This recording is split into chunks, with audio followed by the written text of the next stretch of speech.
ولا تقولوا لمن يقتل في سبيل الله أموات بل أحياء ولكن لا تشعرون. وقال النبي صلى الله عليه وسلم الجنة تحت ظلال السيوف. کبائے نور میں سج کر کبائے نور میں سج کر لہو سے باوضو ہو کر وہ بارگاہ حق میں پہنچے کتنے سرخرو ہو کر.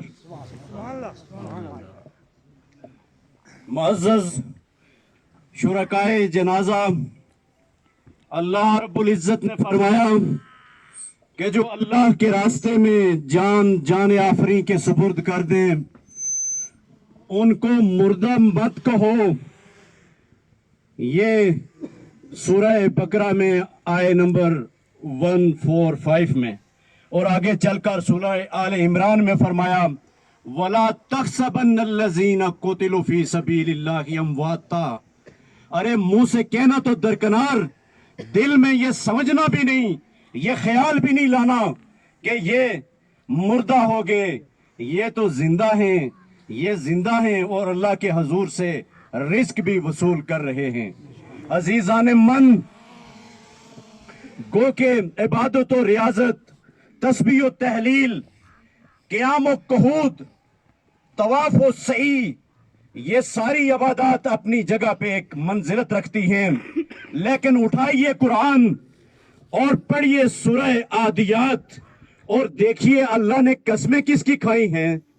اللہ نے کسی حاجی کے طواف و سعی کی قسم کھائی ہے، یا کسی واعظ کے بند و نساء کی قسم کھائی ہے، یا کسی ادیب کے زور بیاں کی قسم کھائی ہے، یا کسی شاعر کے قدرت کلام کی قسم کھائی ہے. نہیں، اللہ نے اگر قسم کھائی ہے تو وہ ان غازیان باصفا کے گوڑوں کے کھروں سے اٹھنے والی گرد کی قسم کھائی ہے کہ جن سے چنگاریاں اٹھتی ہیں.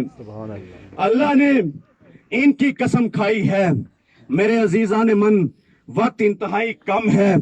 آج وہ ماں بے شک جدائی کے غم میں مغلوب ہو کر زبان حال سے یہ کہہ رہی ہوں گی میرے سجاد جب تجھے بھیجا تھا تو تیرا کرتا سفید تھا، یہ سرخ کیوں ہے؟ تو نے مجھے کندھا دینا تھا نا، تو کدھر چلا گیا؟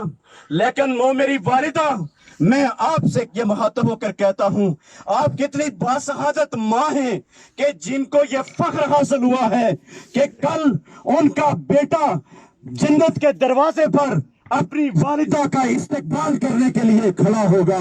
وہ باپ کتنا خوش نصیب باپ ہے میرے دوستو کہ جس کو شہید کے باپ ہونے کا اعزاز حاصل ہو جائے. وہ بھائی کتنے مبارک بھائی ہیں، وہ بیٹے کتنے مبارک بیٹے ہیں جن کا والد شہید ہو، وہ شہید کے بیٹے کہلائیں. میرے عزیزان من، آج ہمارے یہ بھائی گویا زبان حال سے یہ کہہ رہے ہیں اور کیا کیوں نہ رہے ہوں. میرے آقا صلی اللہ علیہ وسلم نے فرمایا میرا دل یہ چاہتا ہے میں جہاد کروں، قتال کروں، پھر اللہ کے راستے میں شہید ہو جاؤں، ثم احیا، پھر زندہ ہو جاؤں، ثم اقتل، پھر مارا جاؤں، ثم احیا، پھر زندہ ہوں، ثم اقتل، پھر شہید ہوں، ثم احیا، پھر زندہ ہوں، ثم اقتل، پھر شہید ہوں. 3 دفعہ یہ بات آپ نے فرمائی. اور آپ نے فرمایا، حضرت انس نے، بخاری شریف کی روایت کا مفہوم ہے کہ جب کوئی بندہ جنت میں چلا جاتا ہے تو جنت میں جا کر وہ واپس لوٹنے کی، دنیا میں لوٹنے کی تمنا ہرگز نہیں کرتا، اور سوائے شہید کے کہ اس کا تو معاملہ ہی کچھ ہو رہا ہے. وہ تو یہ کہتا ہے میرے رب مجھے دنیا میں لوٹا دے تاکہ میں تیرے نام پہ 10 بار کٹ مروں، میں زندہ ہوں پھر میں مارا جاؤں. میں یہ ایسا کیوں ہے عزیزان من؟ آپ کو معلوم ہے جنت کی سب سے بڑی نعمت کون سی ہے؟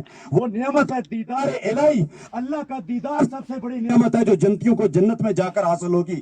لیکن شہید جب اپنی جان آفری کے سپرد کرتا ہے تو میرا رب خود استقبال کرنے کے لیے آتا ہے اور کہتا ہے یا ایتھا النفس المطمئنہ ارجعی الی ربک راضیۃ مرضیہ. اور میرے سجاد آ جا اس حال حال میں تجھ سے راضی تو مجھ سے راضی، میرے نیک بندوں میں داخل ہو جا، میری جنتوں میں داخل ہو جا۔ یہ شہید یہ تمنا کریں گے جب اللہ پوچھیں گے میرے بندے جنتی کو لایا جائے گا جو شہید ہوگا، پوچھے گا اللہ میرے بندے اپنے مقام اور منزلت کے بارے میں کیا کہتا ہے، کہے گا رب تو نے بشارتوں، تو نے انواروں، تو نے فیوزات اور انعامات کی برسات کر دی، میں خوش ہوں۔ اللہ کہے گا میرے بندے مانگنا، میرے بندے تمنا کرنا، میں کچھ اور تجھے دوں۔ تو یہ اللہ کا بندہ یہ فرمائے گا، ہمارا یہ بھائی اور اس جیسے دیگر شہداء یہ فرمائیں گے اللہ اگر تو کوئی تمنا پوری کرنا چاہتا ہے تو پھر ایک ہی تمنا ہے، دنیا میں لوٹا دے تاکہ پھر تیرے نام پہ کٹ مروں، میں 10 دفعہ تیرے نام پہ کٹ مرنا چاہتا ہوں۔ میرا یہ بھائی آج زبان حال سے یہ کہہ رہا ہوگا کہ تیرے نام پہ مٹا ہوں، تیرے نام پہ مٹا ہوں، مجھے کیا غرض نشاں سے، مجھے خاک میں ملا کر میری خاک بھی اڑا دے۔ اور اس وقت اس ہمارے عظیم شہید کو، اور نائک آباد والوں کتنے خوش قسمت ہو، پہلے اس جگہ کا نام میلی تھا، میلی کا لفظی مطلب آپ کو پتہ ہے، اور اس کے بعد یہ اتنی صاف ستھری ہوئی کہ یہ نائک آباد کہلائی، اور اب تو یہ شہید آباد ہو چکی ہے۔ اور یہ اس وقت یہ جدائی اور مفارقت کے غم پر، دکھ پر اظہار تعزیت تو بنتا ہے، لیکن نائک آباد والوں آپ کو مبارکباد بھی بنتی ہے کہ آپ شہید کے وارث ٹھہرے ہیں۔ اور 642 مجاہد بٹالین کے CO جناب کرنل عمران نیازی صاحب، میں ان سے اظہار تعزیت تو اس طور پر کرتا ہوں کہ ان کا سجیلا جوان ان سے جدا ہو گیا، لیکن مبارکباد پیش کرتا ہوں کہ آپ کی یونٹ کو یہ اعزاز حاصل ہوا کہ ایک بدل حریت اپنی سرحدات کی حفاظت کرنے کے لیے اپنی جان اللہ کے سپرد وہ کر چکا۔ یہاں بریگیڈ کمانڈر صاحب بریگیڈیئر مسعود صاحب موجود ہیں، دیگر افسران اور جوان موجود ہیں۔ میرے دوستوں، کبھی کسی نے سوچا کہ جب ہم سکوں کی نیند سو رہے ہوتے ہیں، ہم لوگ سکوں کی نیند سوتے ہیں، چین سے رہتے ہیں، تو وہ کون ہیں جو سرحدات پہ پہراداری کرتے ہیں، جو سرحدات کی محافظت کو یقینی بناتے ہیں؟ وہ یہی غازیان باصفا ہیں جو کٹ بھی جاتے ہیں، جو شہید بھی ہو جاتے ہیں۔ آج میں ان غازیان باصفا کو سلام عقیدت پیش کرتا ہوں۔ ہماری پاک فوج کے افسران اور جوان یہ سلام عقیدت کے مستحق ہیں، اور ہر باضمیر انسان ان کو سلام عقیدت پیش کرتا ہے کہ ہمارے بھائیوں، آپ سرحدات کی حفاظت یقینی بناتے ہو، آپ مادر وطن پہ آپ اپنا فرض اس طور پر ادا کرتے ہو کہ مٹی کی محبت میں ہم آشفتہ سروں نے وہ قرض بھی اتارے جو واجب بھی نہ تھے۔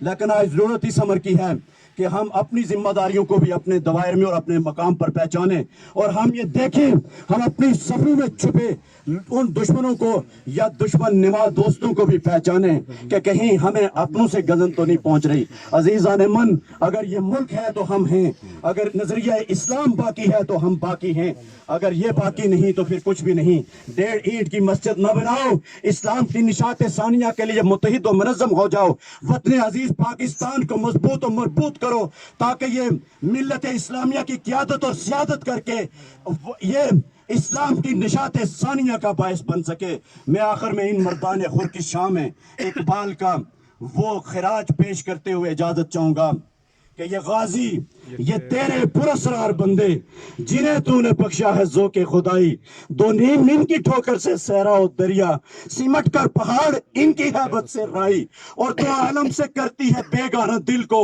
عجب چیز ہے لذت آشنائی، اور شہادت ہے مطلوب و مقصود مومن، نہ مال غنیمت نہ کشور کشائی، والسلام وما علینا الا البلاغ۔